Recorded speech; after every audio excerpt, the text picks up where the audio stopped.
Assalamualaikum warahmatullahi wabarakatuh. Pembahasan kali ini tentang kisah Nabi Adam alaihissalam.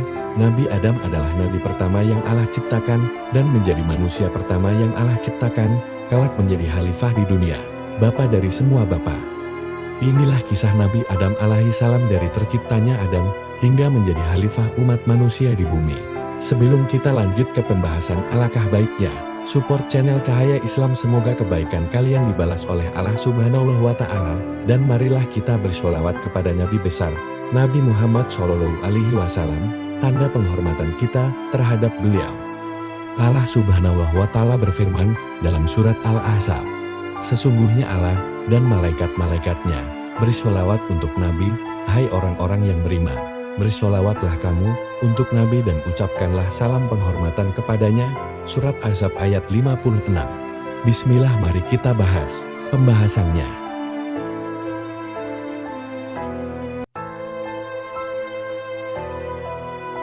Kisah Nabi Adam menceritakan terciptanya manusia pertama yang kelak akan menghuni bumi.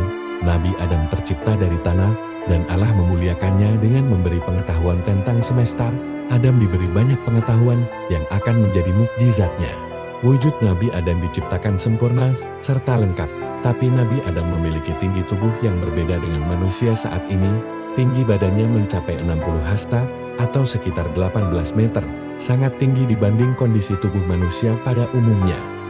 Jadi bisa menjelaskan juga kenapa Ka'bah sangat tinggi dan besar pintu masuknya. Para nabi setelah Nabi Adam juga pasti memiliki postur tubuh yang hampir mirip. Mukjizat pengetahuan yang dimiliki Nabi Adam diterangkan pula dalam Al-Quran, dan dia mengajarkan kepada Adam nama-nama benda seluruhnya. Al-Quran Surat Al-Baqarah 31. Dalam Al-Quran juga diceritakan tentang penciptaan Nabi Adam dan Siti Hawa, tentang bagaimana sampai mereka diturunkan ke bumi dan memiliki anak-anak. Kisah Nabi Adam mengandung banyak pelajaran berharga, terutama tentang nilai ketaatan kepada Yang Maha Kuasa. Mulai dari kisah Nabi Adam dan Siti Hawa di langit, hingga kisah mereka di bumi beserta anak-anaknya, nilai ketaatan seorang hamba pada Sang Pencipta banyak terkandung di dalam ceritanya.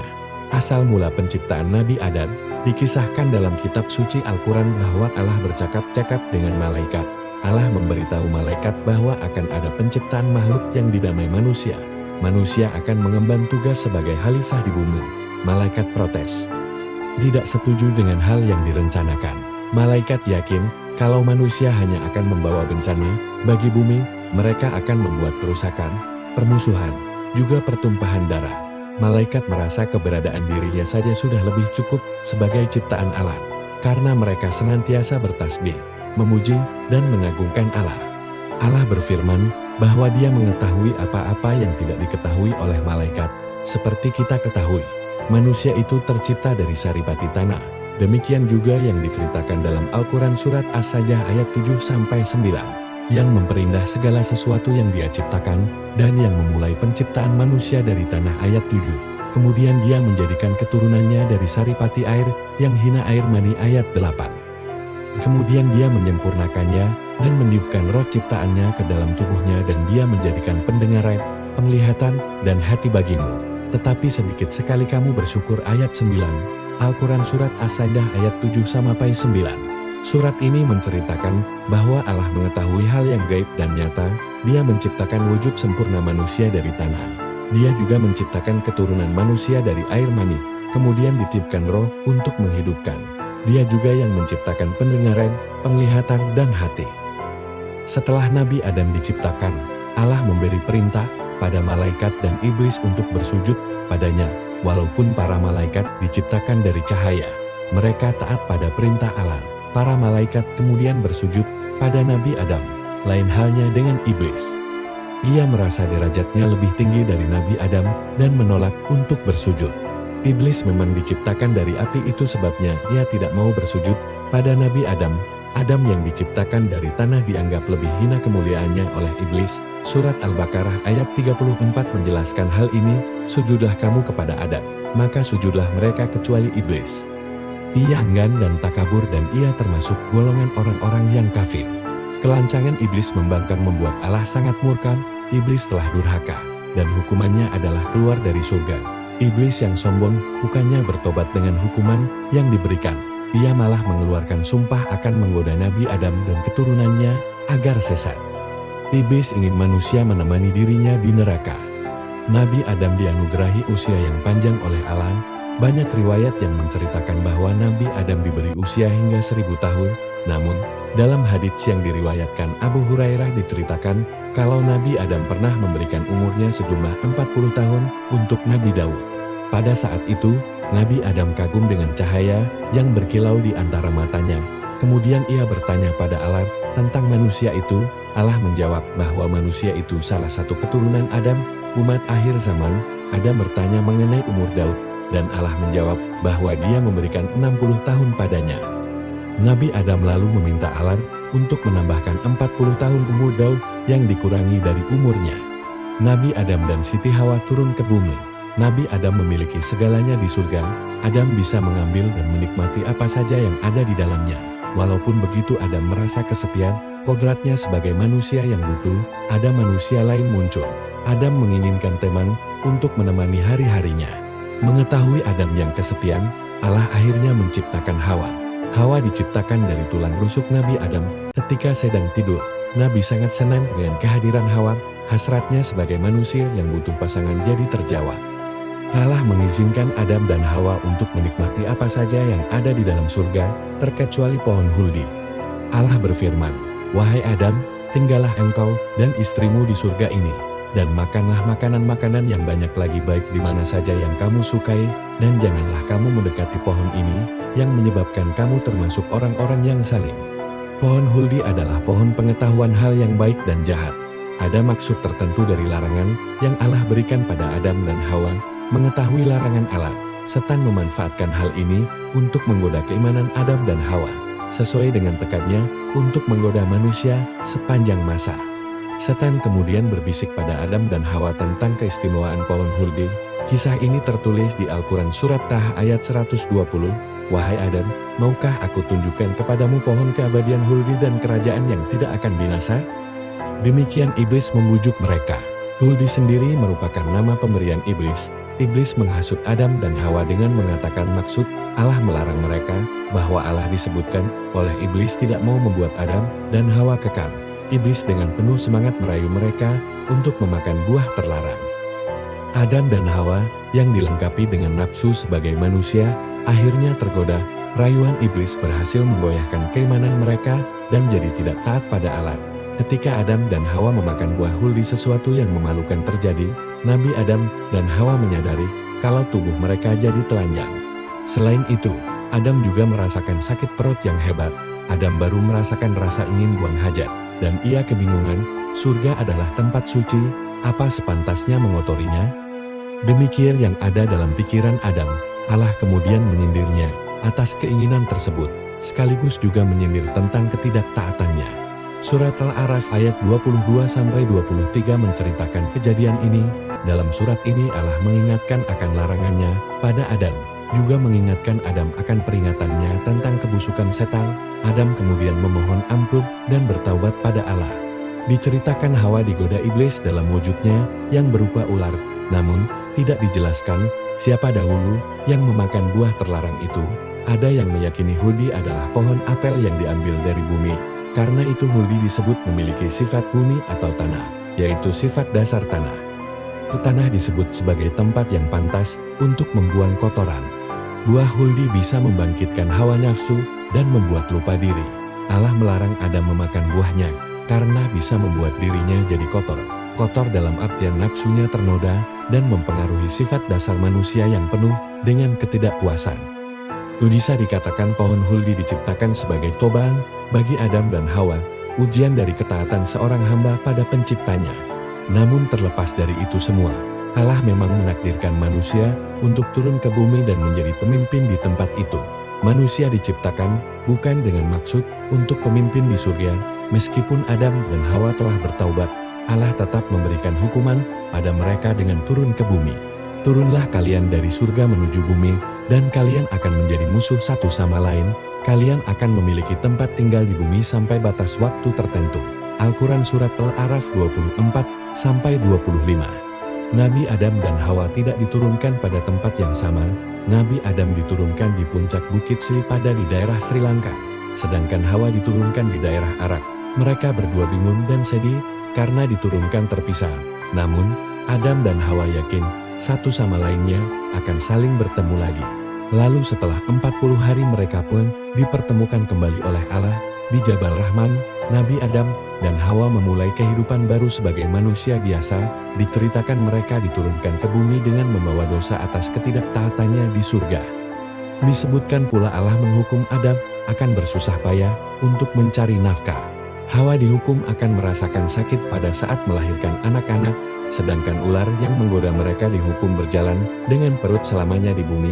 Dosa yang pada akhirnya menjadi takdir bagi manusia, kaum laki-laki dengan kewajiban menafkahi, dan kaum wanita berkewajiban mengurus anak-anaknya. Adam dan Hawa kemudian belajar bercocok tanam juga cara bertahan hidup di bumi. Mereka juga melahirkan anak-anaknya. Allah memperlihatkan kuasanya dengan memberi mereka anak sepasang-sepasang. Setiap Hawa mengandung pasti melahirkan anak kembar. Peristiwa Nabi Adam dan Hawa yang melanggar perintah Allah membuktikan sesuatu, bahwa tidak ada yang akan didapat dari ketidaktaatan pada Allah selain dari keburukan. Hal ini sekaligus menjadi pengingat bagi kita umat manusia di seluruh muka bumi. Kisah kehidupan Nabi Adam dan Hawa di bumi, ada cerita menarik dari peristiwa turunnya Nabi Adam dan Hawa ke bumi. Diceritakan mereka turun ke bumi dengan memakai dedaunan untuk menutupi tubuhnya. Ketika berada di bumi, dedaunan itu jadi kering dan kemudian rontok. Dipercaya segala wewangian yang tercium di Hindia berasal dari daun-daun tersebut. Adam dan Hawa menjalani kehidupan sebagai manusia biasa. Setelah bertemu, Allah kemudian memberikan 8 pasang lembu, 2 pasang kambing, dan 2 pasang domba pada keduanya.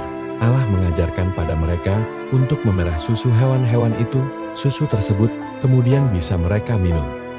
Allah juga memberi perintah pada Adam untuk menggunakan bulu-bulu hewan itu sebagai pakaian.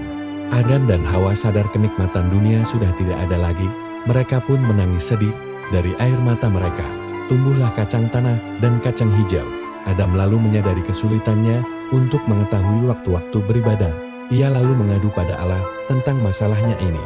Allah kemudian memberi seekor ayam putih sebesar unta dari surga. Ketika para malaikat di surga bertasbih, ayam putih itu ikut bertasbih berkokok di bumi. Berkat ayam putih itu, Adam jadi mengetahui waktu-waktu beribadah di bumi. Untuk melindungi mereka dari panas dan dingin, Adam lalu menebang pohon-pohon. Kayunya ia pakai untuk membangun rumah. Adam juga membuat sumur untuk mengambil air. Allah kemudian menurunkan 21 lampiran tentang hukum haram dan halal memakan daging binatang tertentu.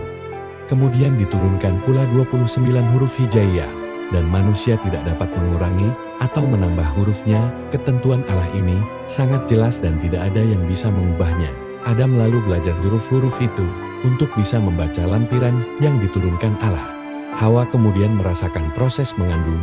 Ia terkejut ketika janin dalam perutnya bergerak-gerak. Hawa tidak yakin dari mana tempatnya yang bergerak di perutnya itu akan keluar. Ketika waktu melahirkan tiba, Hawa merasakan proses sakitnya. Hawa melahirkan anak kembar, Habil dan Layutsa. Waktu mengandung anak yang kedua pun tiba. Hawa melahirkan anak kembar Kabil dan Iklima. Sepasang anak laki-laki dan perempuan selalu dilahirkan olehnya. Diceritakan Hawa melahirkan dan mengandung sejumlah 20 bilangan. Setiap melahirkan pasti sepasang, laki-laki dan perempuan. Diceritakan juga anak yang dikandung Hawa sebanyak 200 orang. Semua dilahirkan kembar kecuali Siti yang memiliki Nur Mustafa Sallallahu Alaihi Wasallam di keningnya. Dikisahkan juga anak cucu Nabi Adam bertambah terus hingga 40.000 orang laki-laki dan perempuan. Pada saat anak cucu Adam berkembang banyak terjadilah pertengkaran dan pertikaian. Maka Allah memberinya tongkat dari surga untuk mendidik mereka yang membangkang. Kisah Habil dan Kabil. Anak kembar Nabi Adam yang pertama adalah Habil dan Layutsa. Sedangkan anak kembar kedua adalah Kabil dan Iklima. Kembaran Habil diceritakan memiliki paras yang kurang menarik. Sedangkan Iklima kembaran dari Kabil sangat cantik. Pada saat itu, Adam diperintahkan oleh Allah untuk menikahkan anak-anaknya secara silang. Jadi tidak boleh anak dari Adam menikah dengan kembarannya sendiri. Ketika Adam hendak menikahkan Habil dengan Iklimia, Kabil mengajukan protes. Kabil merasa lebih berhak atas diri Iklimia karena dia adalah saudara kembarnya. Kabil tertarik pada kembarannya sendiri karena kecantikannya. Allah kemudian memerintahkan Habil dan Kabil untuk berkurban melalui Nabi Adam. Kurban yang diterima Allah akan menentukan siapa yang berhak atas iklimnya. Kabil yang seorang petani dan sombong memilih sikat gandum yang jelek untuk berkurban. Sedangkan Kabil yang peternak mengorbankan kambing muda dan gemuk. Setelah keduanya berkurban, Allah kemudian menurunkan cahaya putih dan mengangkat kambing dari Habil. Berarti Habil yang ikhlas berkurban berhak atas diri iklimnya. Kabil marah dan tak ingin Habil menikahi kembarannya. Setan memanfaatkan kemarahan Kabil dan membujuknya untuk memukul Habil. Kabil yang dikuasai amarah lalu memukul Habil.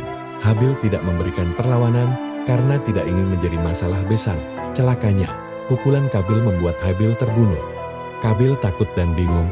Ia tidak tahu cara menyembunyikan Habil yang telah tak bernyawa. Kabil mencoba membuang Habil ke laut. Tapi ombak selalu membawa kembali tubuh Habil ke tepi pantai. Akhirnya Kabil mohon ampun pada Allah dan menyesali perbuatannya. Tiba-tiba Kabil melihat burung gagak di pohon. Satu burung gagaknya telah mati entah. Karena apang, gagak yang masih hidup membawa gagak mati turun. Burung itu lalu memasuki tanah hingga berlubang dan mendorong gagak mati ke dalamnya. Kabil mengerti sekarang. Ia pun meniru cara burung tersebut untuk mengubur Habil. Cerita Habil dan Kabil ini merupakan pembunuhan pertama di bumi. Kisah Nabi Adam ternyata mengandung banyak nasihat untuk umat manusia tentang ketaatan dan ketergantungan manusia sebagai hamba kepada Allah. Sekaligus juga tentang kebesaran Allah yang selalu memberi kemudahan manusia ketika meminta pertolongan. Begitulah kisah Nabi Adam, dari terciptanya hingga menjadi khalifah di bumi, menjadikan manusia pertama di bumi. Banyak makna yang bisa kita ambil dari kisah Nabi Adam alaihissalam. Semoga bermanfaat untuk kita semua. Amin ya robbal alamin. Perlu digarisbawahi gambar yang lainnya, hanya ilustrasi saja, ambil hikmah dari ceritanya. Wassalamualaikum warahmatullahi wabarakatuh.